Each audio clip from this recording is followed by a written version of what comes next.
এই শোনো শোনো শোনো, একটি কথা শুনে যান ভাইয়ারা। আপনারা দৌড় দেন কেন? একটু দাঁড়ান না, দাঁড়ান না, কথাটা শুনে যান। আরে ভাই, এই কথাগুলো কলিজায় লাগার কথা, কলিজায় লাগার কথা। তাহলে দৌড়িয়ে যান কেন? আপনারা কি ভিডিওটা একটু দাঁড়িয়ে দেখতে ভালো লাগে না? কথাগুলো শুনতে ভালো লাগে না?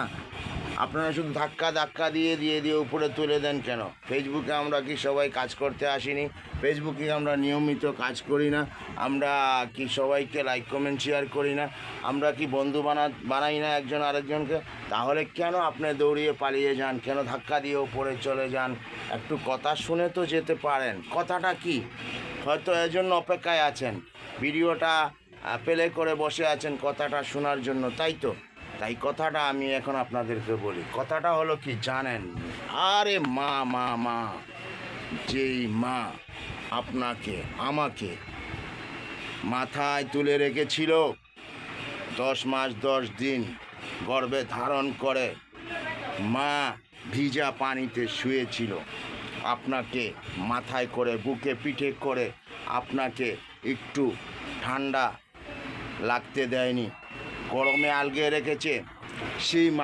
সেই মাকে এখন ছেলেরা মেয়েরা দেখি মারে, বিভিন্ন জায়গায় মারে, ঘর থেকে বার করে দেয় এবং শিক্ষিত করে ছেলে মেয়েদেরকে, মানুষ করে, ডাক্তার করে, ইঞ্জিনিয়ার করে।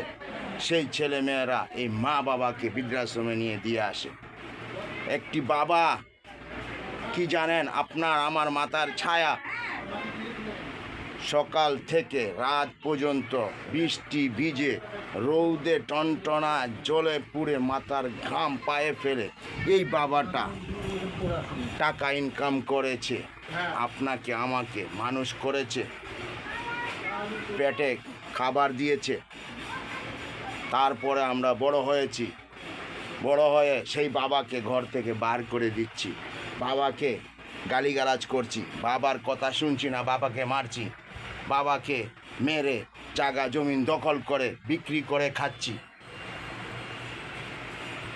আফসোস শুধু এর জন্য। এখনও সময় আছে ভাইয়েরা বোনেরা, সবাই বাবা মাকে সম্মান করেন, তাদের পায়ের নিচে বেহেস, সেই বেহেসটা নেওয়ার চেষ্টা করেন, বৃদ্ধাশ্রমে দেওয়ার চেষ্টা করেন না। তাহলে কিন্তু আপনিও বাবা হবেন, আপনারও সে কী অবস্থা হবে, যেতে পারবেন না জান্নাতে, দুজকে মরতে হবে। তাই সবাই কথাগুলো শুনবেন, বাবা মাকে সম্মান করবেন, আদর স্নেহ ভালোবাসা দিবেন, বুকে টেনে নেবেন। 100 বার একটা কথা বাবা মা বললে কখনো রাগ করবেন না, শুনে যাবেন, তাদের আশা পূর্ণ করবেন। সো ভালো থাকবেন, আল্লাহ হাফেজ, আসসালামু আলাইকুম রহমতুল্লাহ বারাকাত। ওকে, বাই বাই। এই দেখেন আরেক বাবা মুরব্বী, দেখছেন? কারো না কারো বাবা অনেক কষ্ট করে দিন রাত এক করে কাজ করতে আছে। সেই ছেলেমেয়েরা যদি এই বাবাকে পাঠিয়ে দেয় বৃদ্ধাশ্রমে, তাহলে এই বাবা মার মনে কেমন লাগবে সেটা তো আপনারা জানেন। সো ভালো থাকবেন, আল্লাহ হাফেজ, আসসালামু আলাইকুম।